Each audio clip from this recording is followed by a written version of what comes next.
Hello, good morning students.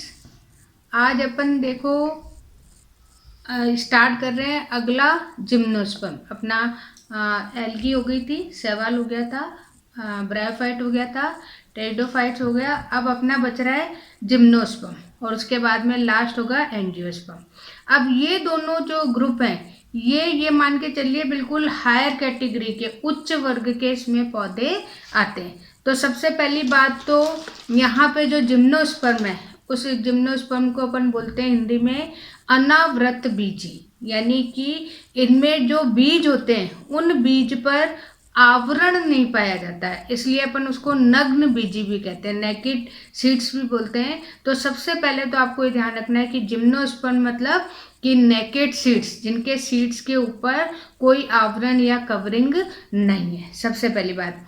फिर उसके बाद में बाकी जो सारी चीज़ें हैं वो लगभग इसमें एंजियोस्पर्म जैसी होती हैं। यहाँ पे काफ़ी बड़े बड़े प्लांट्स भी मिलते हैं और यहाँ पे देखो इतने सारे मैं प्लांट्स आपको दिखा रही हूँ। तो ये आपको ऑर्डिनरी भी, जैसे अपने राजस्थान, हालांकि ये हिल रीजन पे ज़्यादा मिलेंगे, लेकिन राजस्थान में भी कुछ जो प्लांट्स हैं वो मिलते हैं। जैसे अगर आप मॉल वगैरह में जाते हो तो आपको साइकस है, या फिर ये जो अपने क्रिश्चियन जब होता है ना 25th को, तो उस समय जो है क्रिश्चियन ट्री जो होता है जिसको ओरोकेरिया बोलते हैं, तो वो भी एक जिम्नोस्पर्म है। एक आपने बचपन में देखा होगा जिसको अपन विद्या या मयूर पंखी बोलते हैं, तो वो भी एक जिम्नोस्पर्म है। पाइनस है तो बिल्कुल नीडल शेप होती बिल्कुल। तो उस तरीके से जो है ये प्लांट्स आपको नॉर्मली जो है अपने राजस्थान में भी मिल सकते हैं। तो सबसे पहली बात, अब यहाँ पे देखो ये जो प्लांट्स हैं, इन प्लांट्स में जो सबसे इम्पॉर्टेंट चीज़ है कि सबसे लंबा सिकुआ, ये आप देखना भी जीके में कई बार आता है कि सबसे लंबा जो पेड़ है वो कौन सा है, सिकुआ, जो कि अपने इसमें मिलता है किसमें, जिम्नोस्पर्म में। फिर उसके बाद में अगर अपन इसकी रूट्स देखें तो वैसे तो इसकी नॉर्मल रूट्स हैं जिनको अपन मूसला मूल या टैप रूट कहते हैं, लेकिन उसके साथ साथ ये जो रूट्स हैं इनको अपन माइकोराइजल रूट या फंगल रूट या कवक मूल भी कह सकते हैं। क्यों कहते हैं, क्योंकि इनके रूट में क्या होता है, फंगस और कवक पाया जाता है, तो इसलिए इसे कवक मूल कहते हैं। अब ये क्यों पाया जाता है, इसलिए पाया जाता है कि जो कवक है वो कवक जल और खनिज पदार्थों का अवशोषण करता है और वो उसको रूट्स को देता है। तो ये एक तरह का, जैसे अभी पहले मैंने आपको लाइकेन एग्जाम्पल दिया था सहजीवन का या सिम्बायोसिस का, तो ये कवक मूल या फंगल रूट जो है ये भी एक एग्जाम्पल है किसका, सहजीवन या सिम्बायोसिस का। इसमें जो ये प्लांट से तो लेते हैं न्यूट्रिशन और बदले में उसे क्या देते हैं, वाटर और मिनरल। तो ये यहाँ पे इम्पॉर्टेंट है। फिर उसके बाद में कुछ जो हैं उनकी प्लांट्स की रूट में पाए जाते हैं कुछ बैक्टीरिया, साइनोबैक्टीरिया, और ये जो साइनोबैक्टीरिया है इसलिए इसे क्या बोलते हैं, एक कोरोइड या प्रवाल मूल। तो ये भी इसमें पाई जाती है और ये भी क्या करते हैं, नाइट्रोजन स्थिरीकरण। तो पहले भी मैंने आपको बताया था कि जैसे नॉस्टोक है, एनाबिना है, ये नाइट्रोजन फिक्सेशन में हेल्प करते हैं। तो इन रूट्स में भी जो है कईयों में साइनोबैक्टीरिया प्रेजेंट होता है। फिर उसके बाद में देखो कुछ यहाँ पे एग्जाम्पल की, अगर आप साइकस का प्लांट देखोगे तो साइकस के प्लांट में आपको केवल एक बड़ा सा स्टेम दिखाई देता है, जो कि ब्रांच आपको नहीं मिलेगी, एक लंबा सा आपको मिलेगा। तो यहाँ पे कोई भी ब्रांचिंग यहाँ पर नहीं है। अब देखो तो उसमें केवल आपको यानी कि वहाँ ब्रांच नहीं मिलेगा, एक बड़ा सा आपको स्टेम मिलेगा और उस स्टेम के ऊपर मैं आपको डायग्राम भी दिखा रही हूँ, तो बहुत जैसे कोई क्राउन हो ऐसी उसमें लीव्स मिलती है। तो ये आपको जिम्नोस्पर्म वाले जो प्लांट्स हैं उन प्लांट्स को जैसे मैंने कल आपको बताया था टेरिडोफाइट्स के प्लांट की सजावट के लिए या ऑर्नामेंट के लिए यूज़ करे जाते हैं, तो इनको भी जो है यहाँ पे इसीलिए क्योंकि बहुत सुंदर होते हैं इसलिए इनको यहाँ पर यूज़ किया जाता है। और वहीं पर अगर आप पाइनस वाला देखो तो उसमें बहुत सारी आपको ब्रांचेज मिलेंगी। तो कुछ जैसे साइकस है उसमें ब्रांच नहीं है, लेकिन यहाँ पे जो अगर पाइनस आप एग्जाम्पल लेते हो तो उसमें बहुत सारी ब्रांचेज आपको मिलेंगी। फिर उसके बाद में अगर आप लीफ देखोगे तो लीफ जो साइकस है उसकी लीफ बिल्कुल जैसे अपने खजूर के पेड़ होता है वैसी लीफ होती है। जबकि अगर अपन पाइनस की देखें तो पाइनस की आपको बिल्कुल सुई जैसी नीडल शेप जो है वो आपको लीव्स मिलती हैं। फिर उसके बाद में देखो कि ये जो प्लांट है जिम्नोस्पर्म जो प्लांट्स हैं, ये प्लांट्स अधिकतर ये मान के चलो हालांकि हिल रीजन पर रहते हैं, लेकिन इनकी जो इंटरनल है वो इंटरनल कैसी है, थोड़ा डेजर्ट टाइप की। इसीलिए हमारे राजस्थान में ये इजीली सरवाइव करते हैं क्योंकि इनमें मरुद्भिद या डेजर्ट या जीरोफिटिक कैरेक्टर्स पाए जाते हैं। फिर उसके बाद में देखो कि इनकी जो लीव्स होती हैं उन लीव्स के अंदर स्टोमेटा अंदर होते हैं, धसे हुए होते हैं, और वो कैरेक्टर किसका होता है, वो जीरोफाइट का होता है क्योंकि वाटर का लॉस नहीं हो और वाटर का लॉस नहीं हो इसलिए जो स्टेम है वो लीफ के अंदर जो एपिडर्मिस या जो इसकी त्वचा होती है उसके अंदर ये धसे हुए होते हैं। फिर उसके बाद में जो है इसके अगर हम स्पोर्स देखें तो अभी मैंने कल आपको टेरिडोफाइटा में भी बताया था कि हीट्रोस्पोरी होते हैं, यानी कि जो इसके स्पोर्स हैं वो सेब में कैसे होते हैं, छोटे और बड़े होते हैं। तो वो यहाँ पर भी है, यहाँ पर भी जो सीड्स हैं वो सीड्स छोटे और बड़े हैं। और जो मेल सीड है लघु बीजाणु जिसे बोलते हैं, तो मेल वाले हैं माइक्रोस्पोर, वो साइज में छोटे हैं, जबकि जो बड़े वाले हैं वो क्या हैं, फीमेल, और वो आकार में कैसे हैं, बड़े हैं। तो इस तरीके से जो इसमें 2 टाइप्स ऑफ सीड्स यहाँ पर मिलते हैं। फिर देखो एक और जो स्पेशल चीज़ है कि इसके जो स्पोर्स हैं वो स्पोर्स किसके ऊपर लगते हैं, लीफ के ऊपर। तो इसलिए इसकी जो लीव्स हैं उन लीव्स को अपन क्या बोलते हैं, बीजाणु पर्ण, यानी कि माइक्रो या मेगा स्पोरोफिल। तो यहाँ पे कोई ऐसा नहीं मिलेगा कि फ्लावर है, फ्लावर में कोई सीड, तो यहाँ पे लीफ के ऊपर ही आपको चाहे लघु बीजाणु हो यानी माइक्रोस्पोर हो, चाहे बड़ा दीर्घ बीजाणु हो फीमेल वाला, तो वो सब किसके ऊपर मिलते हैं, लीफ के ऊपर मिलते हैं। और आपको जैसे अभी दिखाऊंगी मैं कि किस तरीके से जो इस पे कोन्स पाए जाते हैं। यहाँ पे फ्लावर नहीं मिलेंगे, फ्लावर की जगह यहाँ पर जो है थोड़ा सा लकड़ी जैसा जो है आपको यहाँ डायग्राम में भी आप देखो कोन मिलता है।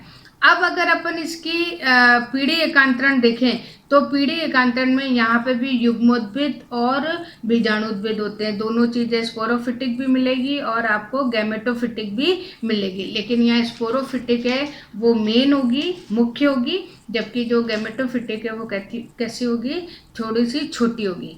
फिर यहाँ पे देखिए अगर आप देखो तो यहाँ पे एक बहुत स्पेशल चीज़ है कि अगर आपसे पूछा जाए कि सबसे बड़ा प्लांट में ओव्यूल किसका होता है, तो वो ओव्यूल होता है पाइनस का। जैसे अगर आपसे पूछा जाता है कि सबसे बड़ी सेल कौन सी होती है एनिमल्स में, तो आप कहते हो शुतुरमुर्ग का अंडा या ऑस्ट्रिच का एग। तो उसी तरीके से यहाँ पे जो पाइनस है, पाइनस का जो ओव्यूल होता है वो ओव्यूल सबसे बड़ा होता है साइज में। तो ये एक आपका नीट का बहुत अच्छा क्वेश्चन है।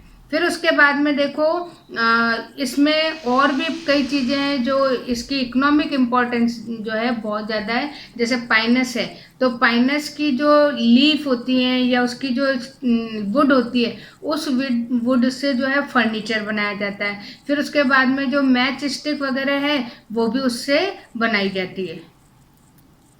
फिर देखो इसके अलावा जैसे पाइनस है तो पाइनस का ऑयल होता है टर्पेंटाइन, जो तारपीन का ऑयल होता है वो उससे मिलता है।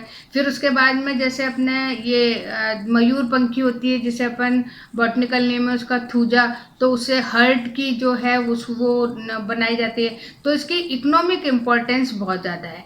फिर उसके बाद में अपन नेक्स्ट करते हैं एंजियोस्पर्म। अब एंजियोस्पर्म यहाँ ज़्यादा डिटेल में अपने को नहीं करना है क्योंकि अभी आप बहुत फैमिलीज वगैरह करोगे। तो यहाँ पे सबसे पहली बात तो एंजियोस्पर्म है उसका मतलब क्या है, आवर्त बीजी, यानी कि इसमें बीज के ऊपर क्या पाया जाएगा, आवरण पाया जाएगा। उसके अलावा जो सबसे इम्पोर्टेंट है कि इसमें बहुत अच्छा से, जो मैं आपको डायग्राम भी बता रही हूँ, डिफरेंट टाइप के फ्लावर्स है। तो ये एक फ्लावरिंग किंगडम आप इसको कह सकते हो। तो इसमें बहुत सारे आपको फ्लावर।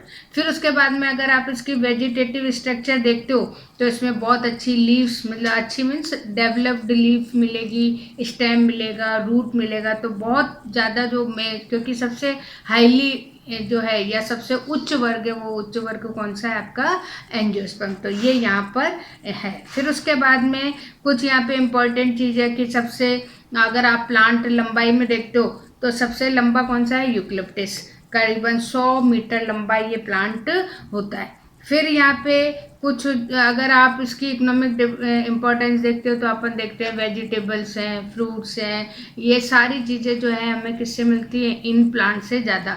हालांकि और से भी मिलती है, लेकिन सबसे ज़्यादा अगर हमें इकोनॉमिक इम्पोर्टेंस खाने के रूप में देखें तो इन प्लांट से हमको जहाँ फूड मिलता है वहाँ मेडिसिन भी मिलती है, और भी बहुत सारे काम है।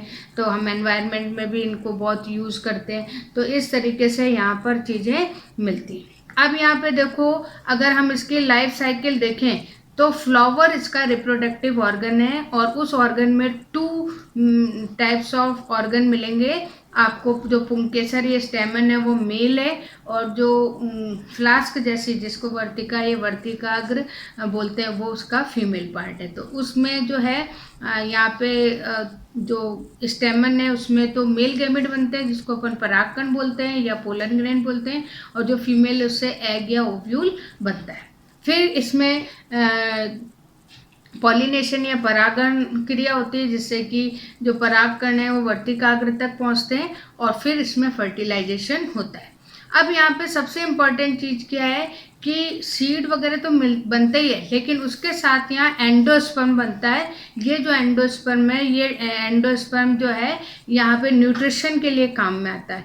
उसके अलावा जो है, फिर यहाँ पे देखो, अगर हम इसकी स्ट्रक्चर वगैरह देखें तो एंडोस्पर्म की स्ट्रक्चर यहाँ पे बहुत ज़्यादा इम्पॉर्टेंट है, लेकिन मैं यहाँ पे इसको ज़्यादा नहीं बता रही हूँ। एक चीज़ आपको यहाँ जो इम्पोर्टेंट है वो बता रही हूँ कि यहाँ पे द्विनिषेचन और त्रिसंलयन, यानी कि डबल फर्टिलाइजेशन और ट्रिपल फ्यूजन मिलता है। ये इंपॉर्टेंट है क्योंकि यहाँ एक नहीं 2 बार निषेचन होता है, 2 बार फर्टिलाइजेशन होता है, और उसी फर्टिलाइजेशन में एक 3 सेल्स जो है आपस में फ्यूज होती हैं, आपस में जुड़ती हैं, इसलिए इसको अपन क्या बोलते हैं, ट्रिपल फ्यूजन।